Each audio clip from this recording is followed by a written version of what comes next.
सहारा से जुड़े हुए हमारे सभी साथियों को, निवेशकर्ताओं को एक बार फिर से इस प्लेटफॉर्म पर हार्दिक अभिनंदन, स्वागत है। दोस्तों, कल कुछ एनालिसिस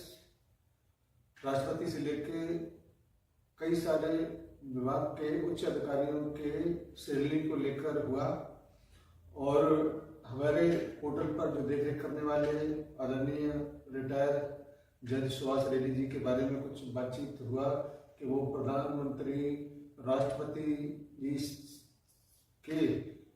अलावा 3 महीने से भी ज़्यादा वेतन लेने के बाद में भी बहुत सारी जो बातें हैं, बहुत सारे जो प्रॉब्लम है उसको सॉल्व करने में शायद थोड़ा सा कोताही बरत रहे हैं।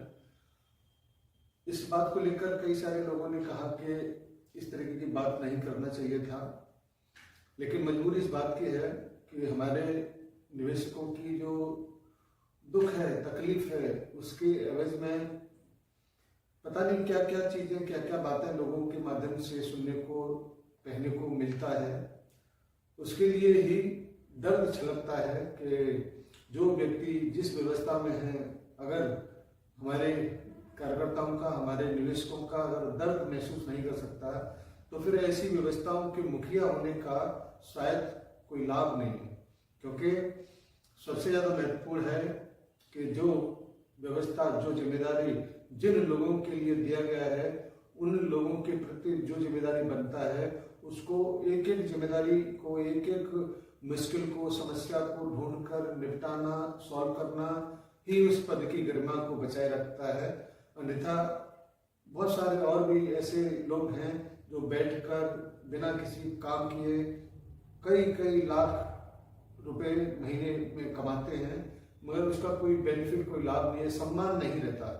इसीलिए वो सम्मान बनाए रखा जाए और हमारे जमाकर्ताओं, निवेशकर्ताओं का जो भी समस्या है उसको जल्दी से जल्दी निपटाकर उनके अकाउंट में जो भी उनका शेष है उसको डाला जाए, जिससे कि 25-30 हज़ार करोड़ रुपए का जो भी बैलेंस है उसको भी समाप्त जल्दी से जल्दी किया जाए। मुझे व्यक्ति विशेष से कोई कभी आपत्ति नहीं है। मैं केवल अपने निवेशक और कार्यकर्ताओं के हित के लिए और उनकी जो समस्या है उसको निपटाने के लिए अपनी आवाज़ को आप लोगों के सामने उठाता हूँ और ऐसा करना मेरा अधिकार है, क्योंकि हम लोग एक लोकतांत्रिक देश में अभिव्यक्ति की आज़ादी का सम्मान करते हुए सब कुछ जो जायज़ है उसको कहने का अधिकार रखते हैं। इसीलिए वो सारे सवाल हम लोगों ने उठाए थे और कोई और मंशा नहीं थी किसी को नेगेटिविटी के आधार पर उसको कंडम करने का कोई प्रयास नहीं है। हम हमेशा अपने देश के कानून का, सर्वोच्च न्यायालय का, अपने सारे परिवार के जो भी दिशा निर्देश हैं उनका, सरकार का अथाह सम्मान करते हैं। चलिए, ये कल की बात का बात हो गया। आज एक विशेष सूचना आप लोगों के लिए है कि ऐसा खबर मिला है, क्योंकि मैं प्रैक्टिकली पोर्टल पर देखा नहीं हूँ, लेकिन कुछ लोगों के माध्यम से जो सूचना मिला है उसके ब्याह पर ही मैं सूचना आपको दे रहा हूँ कि 10 लाख रुपए तक का जो रिसबमिशन करने के लिए पोर्टल पर जो वैधता नहीं दिखा रहा था, अब वो 10 लाख रुपए तक का अमाउंट का सब जितना भी डिमांड था वो सब अंडर प्रोसेस में पहुंच गया है और जल्दी ही आप उसको रीसबमिट करते हुए अपने उस क्लेम को फाइनल करिए, क्योंकि जो प्रॉब्लम था उसके ऊपर ITR रिटर्न वाला, उस क्लॉज को शायद वहाँ से हटा दिया है। इसको आप लोग चेक करिएगा। चेक करने के बाद में अगर कुछ सुधार वहाँ पर दिखता है तो बेहतर है, क्योंकि हम लोग इस बात को बड़े मुस्तैदी के साथ आप लोगों के बीच में किन्हीं चीज़ों को रखने का प्रयास करते हैं। और अगर ये सारी चीज़ें 10 लाख रुपए तक का अगर वहाँ से हटा है तो एक बात जरूर नोट कर लीजिएगा कि 50,000 रुपये तक का जो भुगतान होने वाला था, अब वो भी शायद 2, 4, 6 दिन, 10 दिन, 15 दिन के अंदर बढ़ेगा जरूर, क्योंकि पोर्टल को अपडेट करने में भी थोड़ा सा वक्त लगता है और कुछ चीज़ें कई सारे प्रोसेस से होकर गुजरती हैं, और जब वहाँ से अप्रूवल मिलता है तभी वहाँ की धनराशि को बढ़ाया जा सकता है। इसीलिए ये सूचना विशेष थी कि 10 लाख रुपए तक का जो डिमांड करने वाला था उसमें ITR वाली कॉज को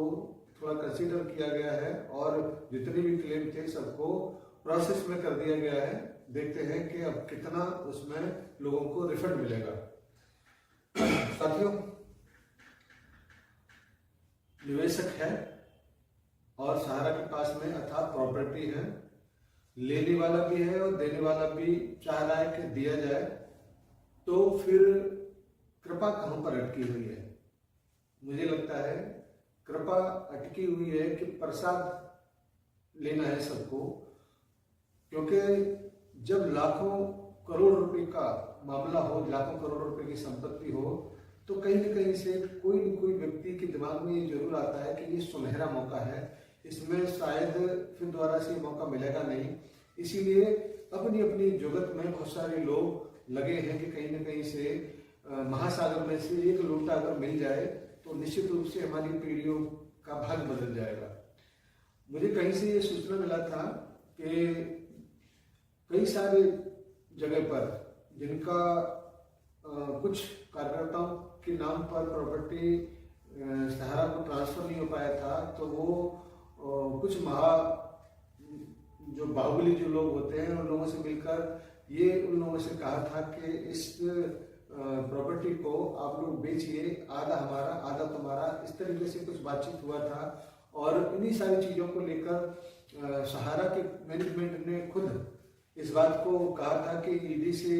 जो भी संपत्ति अब बेची गई है अनान फनान में या सहारा के बिना अनुमति के, उनका ईडी के द्वारा जांच कराया जाए और उन्हीं सारी संपत्तियों को जांच के लिए ईडी के माध्यम से कार्रवाई कुछ हुआ है। उन लोगों ने कुछ ने शायद उगी साहब का नाम जरूर लिया होगा कि उनके कहने पे, तो इसी वजह से उनको भी कुछ बातचीत के लिए बुलाया गया था,